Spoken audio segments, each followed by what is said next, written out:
PDA की एकता से बदलेगा सत्ता समीकरण। अंबेडकर जयंती पर परवेज आलम का बड़ा संदेश। देवरिया जनपद के महुआडीह में संविधान निर्माता डॉक्टर भीमराव अंबेडकर की जयंती पर समाजवादी पार्टी के नेता परवेज आलम के नेतृत्व में भव्य कार्यक्रम का आयोजन किया गया। कार्यक्रम में हजारों की संख्या में लोगों की उपस्थिति ने यह संकेत दिया कि सपा अब गांव-गांव तक पीडीए, पिछड़ा, दलित, अल्पसंख्यक की एकता को मजबूत करने में जुटी है। कार्यक्रम के केंद्र में रहे परवेज आलम ने बाबा साहब को नमन करते हुए कहा कि उनके दिखाए रास्ते पर चलकर ही सामाजिक न्याय की लड़ाई जीती जा सकती है। उन्होंने मंच से साफ कहा कि दलितों और पिछड़ों के अधिकारों की रक्षा के लिए अब एकजुट होना ही एकमात्र विकल्प है। परवेज आलम ने भारतीय जनता पार्टी पर निशाना साधते हुए आरोप लगाया कि बीजेपी ने हमेशा दलित और पिछड़े समाज का शोषण किया है और केवल चुनाव के समय उन्हें याद किया जाता है। उन्होंने 2027 के विधानसभा चुनाव का जिक्र करते हुए पीडीए समाज से एकजुट होकर समाजवादी पार्टी की सरकार बनाने का आह्वान किया। इस दौरान मुख्य अतिथि पूर्व विधायक मनबोध प्रसाद और सपा के राष्ट्रीय सचिव व पूर्व विधायक सुभाष लाल श्रीवास्तव ने भी कार्यक्रम को संबोधित किया। उन्होंने कहा कि बाबा साहब के विचार आज भी उतने ही प्रासंगिक हैं और समाजवादी पार्टी ही उनके सिद्धांतों को आगे बढ़ाने का काम कर रही है। कार्यक्रम में लोगों ने बाबा साहब के चित्र पर पुष्प अर्पित कर उन्हें श्रद्धांजलि दी।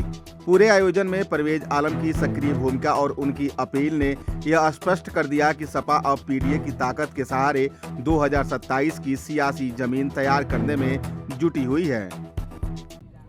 आज जनपद देवरिया के विधानसभा पथरदेवा में महुआडीह चौराहे पर बाबा साहब भीमराव अंबेडकर की जयंती को धूमधाम से मनाया गया है, जिसमें विधानसभा पथरदेवा के हजारों की संख्या में पार्टी के कार्यकर्ता, पिछड़े और दलित समाज के लोग आकर के आज जो है बाबा साहब की जयंती को मनाने का काम किया है। और बाबा साहब की जयंती पर सभी लोगों ने एक साथ होकर के ये प्रण लिया है कि बाबा साहब की संविधान की रक्षा के लिए, आरक्षण की रक्षा के लिए, इस लोकतंत्र की रक्षा के लिए, सामाजिक न्याय के राज को स्थापित करने के लिए 2027 में भारतीय जनता पार्टी को हरा करके समाजवादी पार्टी की सरकार बनाएंगे और आदरणीय अखिलेश यादव जी को इस सूबे का, उत्तर प्रदेश का मुख्यमंत्री बनाने का काम करेंगे। बाबा साहब की जयंती पे पीडीए समाज को क्या संदेश देना चाहते हैं? देखिए, बाबा साहब ने सर्व समाज के लिए किया, लेकिन दुर्भाग्य है कि केवल पिछड़ा दलित ही बाबा साहब को अपना भगवान मानता है। बाकी जो सामंतवादी विचारधारा के लोग हैं, जो मनुवादी व्यवस्था के लोग हैं, वो बाबा साहब को अपना न तो देवता मानते हैं, न तो भगवान मानते हैं।